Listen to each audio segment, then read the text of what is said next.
Hello beautiful internet people, my name is Gecko and welcome back to another video.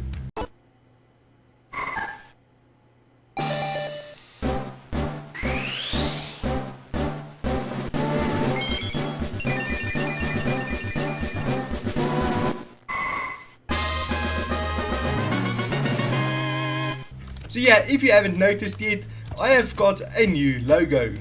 Now, I tried making one myself a couple of times, but I just wasn't happy with how it turned out.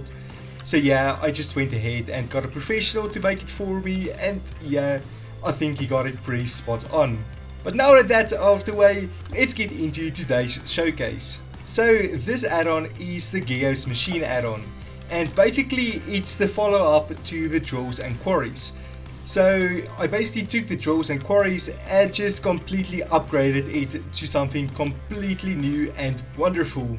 So you can see the new and improved quarry here right behind me, so we'll get to that one in a second. By the way, the size of the quarries are now fully customizable, how cool is that? But yeah, let me first show you the other machines that also gets added in this add-on. I mean, it is after all now called the Geos Machines and not just the drills and quarries. So I just want to say that this add-on is actually pretty far from complete, but I just have a few more bugs to fix with the actual quarries, and then I'll release this version of the add-on to you guys. But don't worry, I'll have another video when that one actually releases.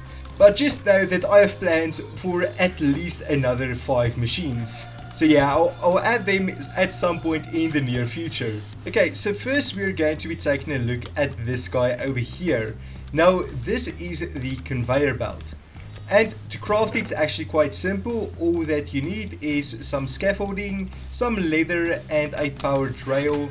And if we just place them like this, just 3 leather at the top, a powered rail in the center and 2 pieces of scaffolding on each side, this will give us 3 conveyor belts. And it turns out that I forgot to give these things the actual names, so the development names is still showing. I definitely need to fix that at some point before releasing this. So I went ahead and gave myself 7 more of the conveyor belts, and now I can show you just exactly how these things work. So we can pretty much place them in any orientation that we want to, so anything just like this, and then we can maybe rotate it back again. So yeah, they can rotate in all directions that the player can face, and this was actually a bit of an issue to do for me, because yeah, there isn't really any tutorial on how to do this, so figuring it out for myself took a bit of a while.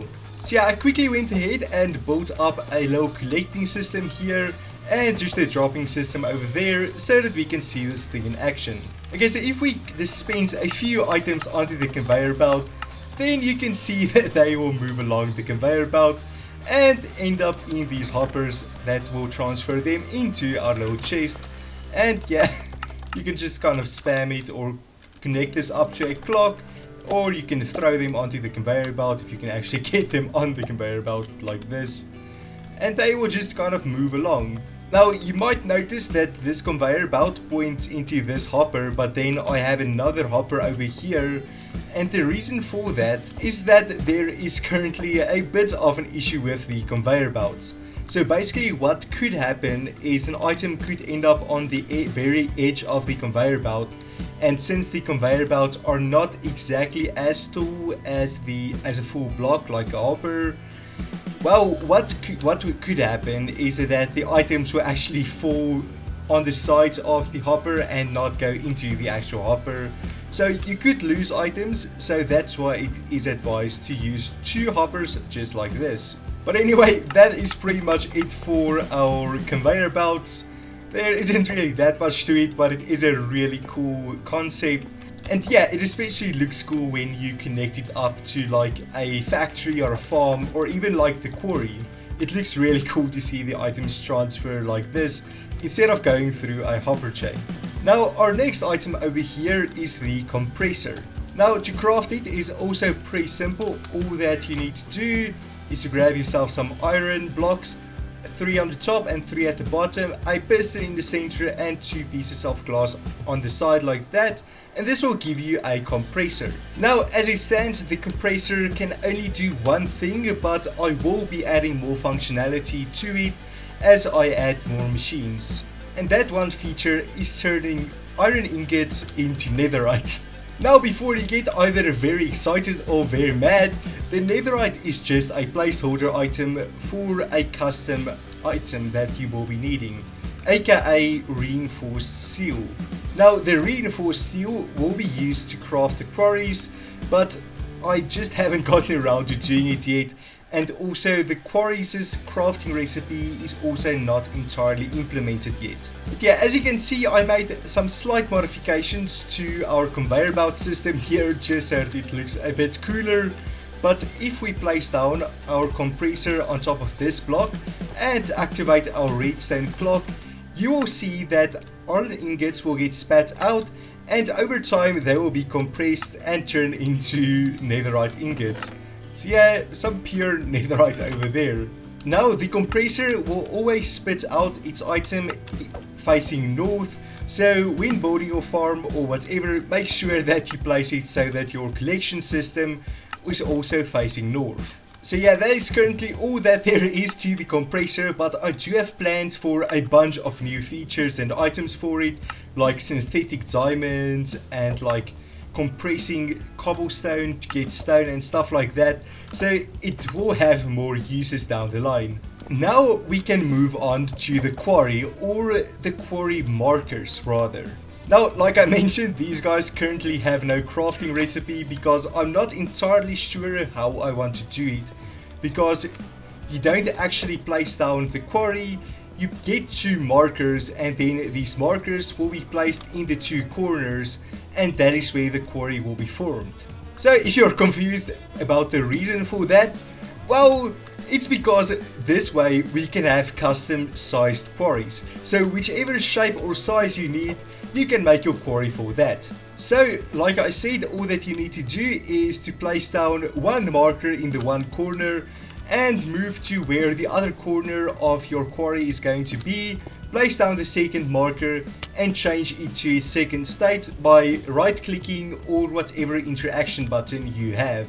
Now these things can also be placed and broken instantly, unlike the other things which should be mined, and that's just for a bit of convenience since these things are markers and not actual machines. Another thing about the markers is also that they need to be on a level surface. So if I were to place 1 marker over there and the other marker over here, they're not on the same level, and also then this will cause the quarry to not spawn. Now this was done for practical reasons as well as a bit more of realism, because if they were not on the level surface it would be much harder to program, and yeah, it would also not really make sense because then the quarry should technically be at an angle, and that would just not make sense.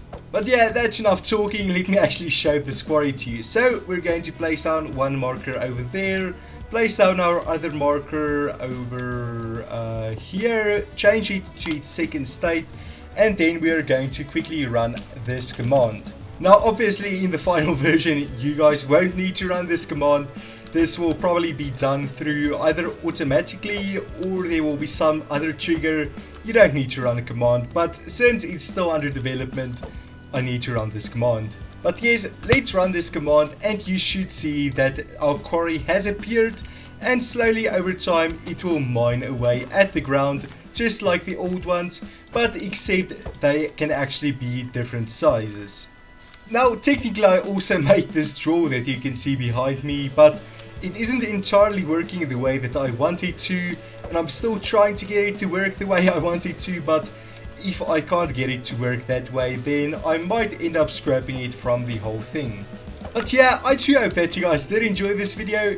If you did, feel free to leave a like and to subscribe if you are new around here. And yeah, that way you will also not miss this add-on as soon as it comes out.